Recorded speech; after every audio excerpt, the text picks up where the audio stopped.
وہ منتقل ہو رہا ہے ایک مکان سے دوسرے مکان کی طرف, ایک گھر سے دوسرے گھر کی طرف, ایک عالم سے دوسرے عالم کی طرف. موت تو آ رہی ہے, تبدیلیاں ضرور آ رہی ہیں, مگر انسان کو ہمیشہ رہنا ہے, نہ ختم ہونے والی زندگی میں رہنا ہے.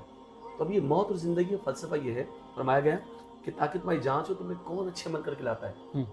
اب دیکھیے گا کہ یہاں پر اکثر عمل مطلوب نہیں ہے, احسن عمل مطلوب ہے. یعنی یہاں پر آپ کو بہت زیادہ, آپ کو کوانٹیٹی نہیں چاہیے, کوالٹی چاہیے.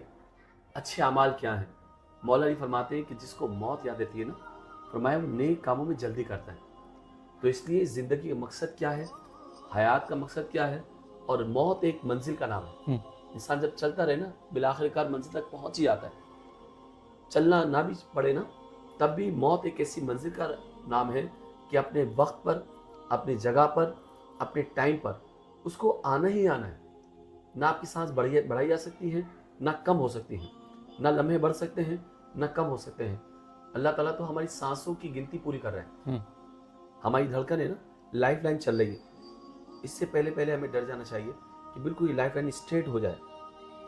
یہ چیز جس سے نشیب و فراز چل رہا ہے, ہماری دھڑکن چل رہی ہے, اس سے پہلے ہمیں اپنی زندگی کو اسٹریٹ کر لینا چاہیے, صراط مستقیم پہ آ جانا چاہیے, سوا و سبیل پہ آنا چاہیے. تو میں سمجھتا ہوں جو مقصد حیات یاد رکھتا ہے نا, تو وہ تبھی یاد رکھ سکتا ہے جب اپنی موت کو یاد رکھ سکتا ہے. ٹھیک. اچھا, اب موت کا فرشتہ سامنے, تو اس وقت انسانی کیفیت کیا ہوگی؟ دیکھیں, پہلی بات تو یہ کہ جب انسان زندہ ہے نا, اس کو پتہ ہونا چاہیے مجھے مرنا بھی. یہ تو ایک اٹل حقیقت کا نام ہے, ایک ایسا وعدہ ہے جو ہر ایک کے لیے پورا ہوگا. دنیا کے اندر آپ نے دیکھا ہوگا کتنے لوگ ہیں جو ایک وحدہ لا شریک پر ایمان نہیں رکھتے, جو کسی خدا کو نہیں مانتے, بہت سارے جھوٹے خداؤں کی عبادت کرتے ہیں, مگر موت کو سب مانتے ہیں. بالکل, یہ ایک ایسی اٹل حقیقت کا نام ہے, اس کا کوئی انکار نہیں. تم بڑے بڑے قلعوں میں چھپ جاؤ, موت سے فرار ممکن نہیں ہے. کلو نفس ذائقۃ الموت, ہر نفس کو موت کا مزہ چکھنا ہے, تو موت تو لازمی آئے گی. اب دیکھیے, میں سمجھتا ہوں کہ یہاں پر ہمیں ایک عالم پہ غور کرنا چاہیے. عالم بھی نا, انسان کی حیات کے لیے 5 عالم ہیں. ایک عالم ارواح, عالم ارواح کے بعد عالم دنیا, عالم دنیا کے بعد عالم برزخ, پھر عالم حشر, اور ایک عالم آخرت. یہ 5 عالم ہیں انسان کے لیے. یعنی ایک عالم ارواح, عالم دنیا, عالم برزخ, عالم حشر اور عالم آخرت. اور جب انسان منتقل ہو رہا ہے نا, تو ایک کوئی نہ کوئی سبب بنتا ہے. جیسے ہم عالم ارواح میں تھے, روحوں کی دنیا میں, لباس روح کے ساتھ موجود تھے. جب اللہ نے فرمایا لست بربکم قالوا بلا, مطلب تو ہی تو ہمارا رب ہے. تو ایک تو عالم ارواح ہو گیا.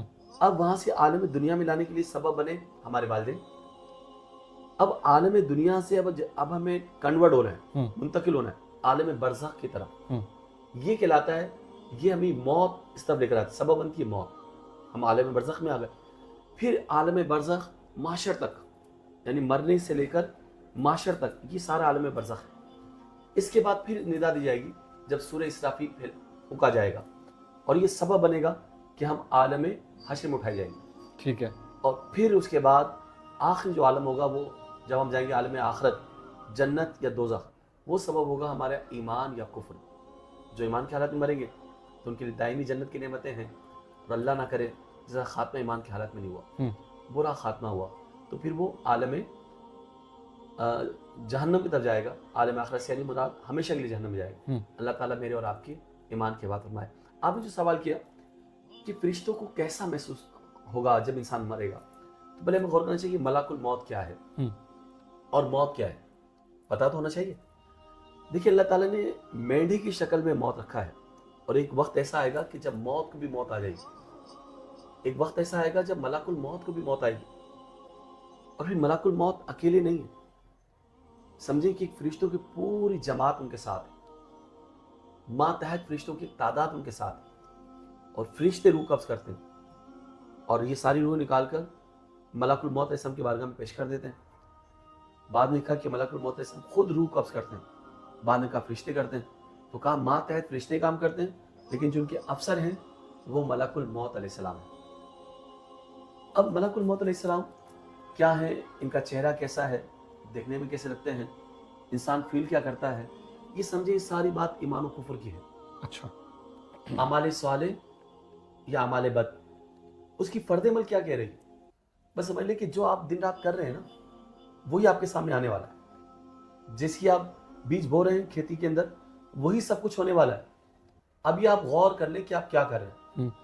اب فرشتے ملک الموت علیہ السلام میں یہاں پر کہوں گا، واقعہ سناؤں گا، بڑا اچھا لگا کہ ملک الموت علیہ السلام حضرت ابراہیم علیہ السلام کے پاس تشریف لے کر آئے.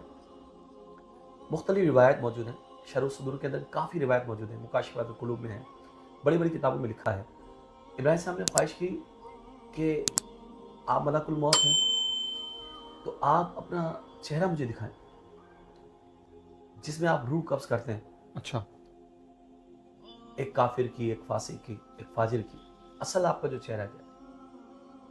تو آپ نے کہا کہ آپ نے رخ کو پھیرے. انہوں نے اپنے رخ کو پھیرا ابراہیم علیہ السلام نے. پھر یکدم آپ نے جب دیکھا تو ایسا تھا کہ حضرت ملک الموت علیہ السلام کا جو سر اقدس تھا آسمانوں سے ٹکرا رہا ہے اور کالا سیاہ آپ کا رنگ ہے، محیط خوفناک آپ کا رنگ ہے. آگے پیچھے آنکھیں ہیں، جگہ جگہ آپ کے چہرے جسم پر آنکھیں موجود ہیں اور آپ کے بال ایسے ہیں جو تیروں کی طرح کھڑے ہوئے ہیں اور سیاہ کالا سیاہ آپ کا چہرہ، آنکھوں سے کانوں سے آنکھ کی لپٹیں نکل رہی ہیں اور اتنی خوفناک شکل ہے، اتنی خوفناک شکل ہے. حضرت ابراہیم السلام آپ نے چیخ ماری اور آپ کا پیٹ اقدس زمین سے لگ گیا. آپ کے اعضاء ہلنے لگے، مزمحل ہونے لگے. اور عالم یہ ہے مزمحل ہونے کے اندر کہ آپ کی کیفیت غیر ہو گئی. پھر اس کے بعد آپ نے کہا کہ جب تم مومن کی روح قبض کرتا ہے پھر کیا ہوتا ہے؟ پھر وہ نہایت ہی حسین لباس کے اندر سفید لباس پہنا ہوا ہے، مشک کی خوشبوئیں آ رہی ہیں، جنت کی خوشبوئیں آ رہے ہیں، نہایت حسین و جمیل خوب روح نوجوان کی شکل میں آئے اور اتنے حسین لگے کہ آپ کو بہت پسند آئے. پھر آخر کار آپ نے کہا اگر تم مومن کے لیے اس شکل میں آئے نا تو کہا کہ موت کی ساری سختیاں انسان بھول جائے اور یہ بہت بڑا انعام ہوگا اس شکل میں تجھے دیکھ لینا. جو اتنے حسین لباس میں تم ملبوس ہو کر آیا ہے یہ ان کے لیے بہت بڑا انعام ہوگا. پھر فرمایا اور کافر و فاسق کے لیے جو تجھے اس شکل میں دیکھ لے تو یہ شکل دیکھنا یہ اس کے لیے ایک بہت بڑے عذاب کا سبب ہے، بہت بڑا عذاب ہے. اس سے بڑھ کر کیا عذاب ہوگا؟ تو آپ یہ دیکھیں ہمیں واقعی غور کرنا چاہیے کہ ملک الموت علیہ السلام کا آنا، ان کی اصل شکل میں آ جانا. اللہ اکبر. اللہ تعالی ہم پر کرم فرمائے، ایمان پہ خاتمہ ہو اور اللہ کرے خوب روح حسین نہایت حسین شکل میں آئے تاکہ دم نکلتا رہے اور وہ تکلیفیں نہ ہو، نزا کا وہ سختیاں محسوس نہ کریں. اچھا علامہ صاحب، موت کی سختیاں ہوتی کیا ہیں؟ اللہ اکبر اللہ اکبر اللہ اکبر. سکرات الموت قرآن میں اللہ فرماتا ہے اور آئی موت کی سختی حق کے ساتھ.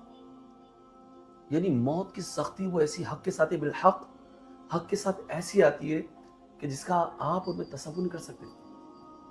حدیث میں شاہد ہوتا ہے، میرے آقا نے فرمایا سرکار دو عالم صلی اللہ علیہ وآلہ وسلم نے شاہ فرمایا، آپ فرماتے ہیں کہ موت ایسے آتی ہے جیسے 300 ضربیں تلوار کی لگائی جائیں اور سب سے ہلکا جھٹکا ایسے ہوتا ہے کہ 100 تلواریں ماری جائیں. یعنی ہلکا جھٹکا ہے.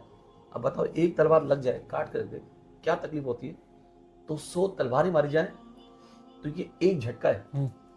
اور یہ بھی سمجھانے کے لیے، اور ایک روایت میں یہ بھی آتا ہے کہ گویا موت اس طرح آتی ہے کہ ہزاروں تلواروں کے وار کیا جائے نا اس سے بھی زیادہ سخت ہوتی ہے.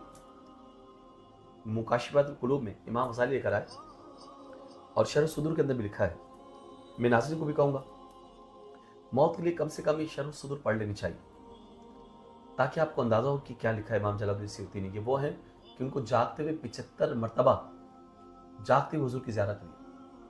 2 لاکھ سے زائد حدیثیں ان کو یاد ہیں. ان کی کتابیں امام جلال الدین سیوطی شرح الصدور. آپ فرماتے ہیں کہ موت کی سختی کا ایک قطرہ اگر زمین و آسمان پہ ڈال دیا جائے تو اس کی شدت سے، اس کی حدت سے، اس کی گرمی سے، اس کے عذاب سے ساری مخلوق مر جائے. اور نزا کی سختیوں کا عالم ایسا ہوتا ہے کہ فرشتے اس کو باندھ دیتے ہیں اور اگر اس کو نہ باندھے تو یہ صحراؤں میں، جنگلوں میں، بیابانوں کے اندر بھاگ جائے. آپ دیکھیں اگر آپ کو سانپ اگر ڈس لے یا بچھو ڈنگ مار دے انسان تلملا جاتا ہے، چیختا ہے. تو جب اس کی روح قبض ہو رہی ہے عالم یہ ہوتا ہے کہ سمجھیں آسان سی بات سمجھا رہا ہوں، ایک شاخدار کانٹے دار شاخ ہو اور اسے روئی کے اندر، کاٹن کے اندر، اون کے اندر ڈال دیا جائے